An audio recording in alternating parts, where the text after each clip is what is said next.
Surgery scars, acid attack victims, burn scars, आज हम इनके बारे में बात करेंगे, स्पेशली लेडी पेशेंट्स में।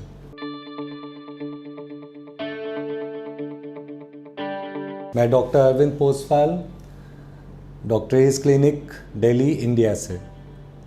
तो आज हम सबसे पहले बात करने वाले हैं एक लेडी पेशेंट का, जिसमें एसिड अटैक की वजह से पूरा बाल काफ़ी हद तक डैमेज हो गया था।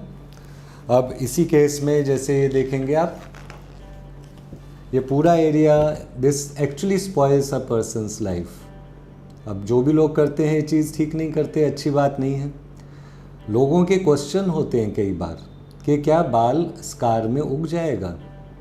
दूसरा, अगर हमें इतने सब जगह उगाने हैं बाल, तो वो कहाँ से आएंगे। तो उसमें ऐसी कोई दिक्कत नहीं है, स्कार्स में बाल उगते हैं, जैसे आप क्लियरली देख ही रहे हैं। ये वाले केस में भी काफ़ी बुरी हालत में भी हम लोग कर सकते हैं, इसमें कोई दिक्कत नहीं होता। ग्राफ्ट कहाँ से आएंगे? सर के पीछे वाले एरिया से। क्यों? लेडी पेशेंट्स हैं, लेडी पेशेंट्स में दाढ़ी तो होती नहीं, बॉडी हेयर भी बहुत कम होता है। तो लेकिन एक फ़ायदा होता है कि मैन तो पूरा गंजे होने का चांस रहता है, लेडीज़ में नहीं होता। तो यहाँ पे एरिया जैसे था इस केस में तो हमने वहाँ से ग्राफ्ट लिया और लगाया। ये काफ़ी कॉमन चीज़ है, ऐसे नहीं है कि ये रेयर हो। जैसे एक और केस है जिसमें ये देखिए, अब इसमें अनफॉर्चुनेटली किसी ने कोशिश किया ठीक करने का, लेकिन उन्होंने भी खड़े खड़े बाल लगा दिए। तो उसके बाद हम लोगों ने ठीक किया कि डायरेक्शन ठीक करना ये भी बहुत ज़रूरी है। डायरेक्शन, एंगल, बाल ट्रांसप्लांट तो होते हैं, लेकिन ट्रांसप्लांट के बाद ज़रूरी होता है कि देखने में पता नहीं चले कि ट्रांसप्लांट किया है। तो उसमें व्हाट आई फॉलो, मैं क्या करता हूँ, मैं नेचर को कॉपी करता हूँ। हमें नेचर से या भगवान से, जो भी आप कहें, उनसे लड़ाई नहीं करनी। ये नहीं करना कि हम आपसे ज़्यादा बाल उगा के दिखा देंगे, वो तो पॉसिबल नहीं है। लेकिन जो डोनर हेयर कुदरत ने दिए हैं, कम से कम उसको इसी तरह से अगर हम अरेंज करके लगाएं कि देखने पे पता नहीं चले, तो उसी आर्ट को कहते हैं हेयर ट्रांसप्लांट। मैं हमेशा इसीलिए कहता हूँ कि हेयर ट्रांसप्लांट एक आर्ट है, it is not just a surgery.